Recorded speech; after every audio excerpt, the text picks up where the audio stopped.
But anyways moment ఇప్పుడు ఇక్కడి నుంచి ఇటు తిరిగింది కాబట్టి కెమెరా, నువ్వు తనలో ఒక విషయం నేర్చుకుంది, నువ్వు ఇతనిలో నేర్చుకున్న ఒక విషయం. మటన్ కర్రీ గురించి చెప్పండి. చికెన్ కర్రీ కూడా సినిమా గురించి ఏది లేదు, నవ్వడమే ఐ గెస్. ఎప్పుడు నవ్వుతూ ఉండడం.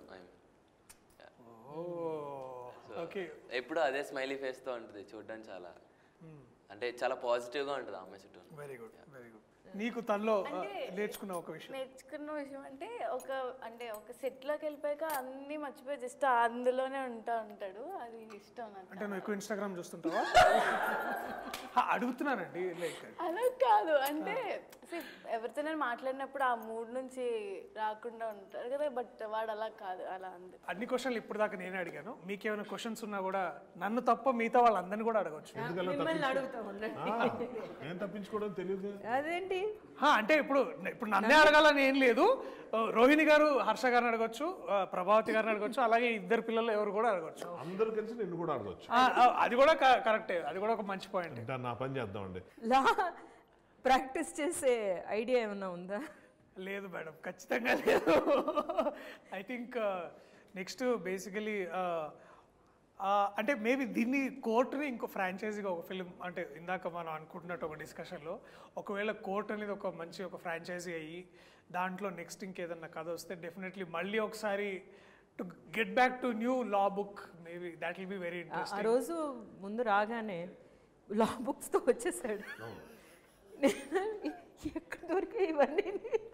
తర్వాత మా పట్టుకుని అందులోనేమో రియల్ కేసు తీసుకొచ్చారు.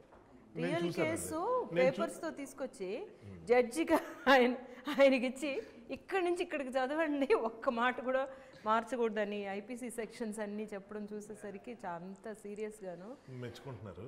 యాక్చువల్గా సీక్రెట్ ఉంది, నేను చెప్పచ్చా? మంగపతి అంటావు మళ్ళీ? లేదు, మనం ఇంకోసారి అయిపోయేటప్పుడు మీరు మాట్లాడింది అయిపోయిందని కన్ఫర్మ్ చేసుకున్న తర్వాత మనం మాట్లాడదాం. అట్లాంటిది పాయింట్ స్ట్రాంగ్. ప్రాసిక్యూషన్ వాళ్ళు ఎలా అంటే అలాగా ఒక సార్కి 2 పేజీలు డైలాగులు ఉండవు గొక్క తిప్పకుండా. టక టక టక టక చెప్తుంటే అలా చూస్తుండేవాళ్ళం. సడన్గా మధ్యలో ఎక్కడ పోయినప్పుడు ఒక్క నిమిషం ఆ ఫైల్ ఇవ్వండి అని చెప్పి ఏదో పెట్టి ఈ ఫైల్ ఇలా ఉండాలి అంటే అందుకు మిస్ అయినట్టు. నేను ఒకసారి చూసి షాక్, అరే ఇంత ఫోకస్. అదేంటంటే దాన్ని టెక్నికల్ ఏమంటారు తెలియదు. పింక్ కలర్ చూసారా? అంటే మనకు పేపర్ బుక్ మార్కర్ అలాగా పెట్టుకోవడానికి అనమాట. అది ఎవరు ఎదురు కూర్చున్న జడ్జి తీసిస్తున్నారు కదా, అందులో ఇది లేదు, ఫైల్ మూమెంట్ లేదని నాకు అదే ఆశ్చర్యం వేసింది. నేను అప్పుడు ఎలా అనుకున్నా అంటే అబ్బా దట్ ఈస్ ప్రియదర్శి, నేను విన్నా నేను గురించి, అసలు ఫ్రేమ్ లో లేని ఆబ్జెక్ట్ గురించి కూడా డైలాగ్ ఆపి మరి కరెక్ట్ చేస్తున్నాడు అంటే అంత గ్రేట్ అనుకున్నా. తర్వాత మళ్ళీ జరిగింది. ఏమండి ఆ పింక్ పైగా ఉండాలండి, జడ్జికి అర్థం అవట్లే.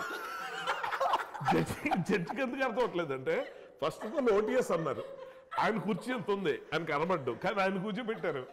ఆయన నిద్ర వస్తుంది ఈ మటన్ కర్రీ తిన్నాక. ఆయనకి అర్థం కావట్లా.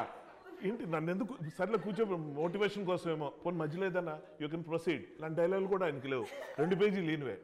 ఆ తర్వాత యువర్ ఆనర్ ఆ పింక్ ఫైల్ మళ్ళీ అనేటప్పటికి ఆయన ఒక నావల్ పోతుంది ఈ ఫీలింగ్. ఆయన గిల్ట్ 4 టేకులు అయిన తర్వాత ఈ నెల ఉన్నాడు తెలియదు, కానీ జడ్జి మాత్రం నా వల్ల టేకులు అయిపోతాడని ఫీలింగ్. నాకెందుకో డౌట్ వచ్చింది, దర్శి ఏంటి నిజంగా అంత సీరియస్ మ్యాటరా అంటే అని అడుగుదాం అనుకుని మళ్ళీ ఏదో డిస్టర్బ్ అవుతాడు. మానిటర్ వెళ్ళి చూసా, అదేదో మరీ ఫోర్గ్రౌండ్లో అలా కనిపిస్తున్నావు ఫైల్, ఇది ఫైలే లేదు, జడ్జే లేడు, ఈయనే ఉన్నాడు క్లోజప్.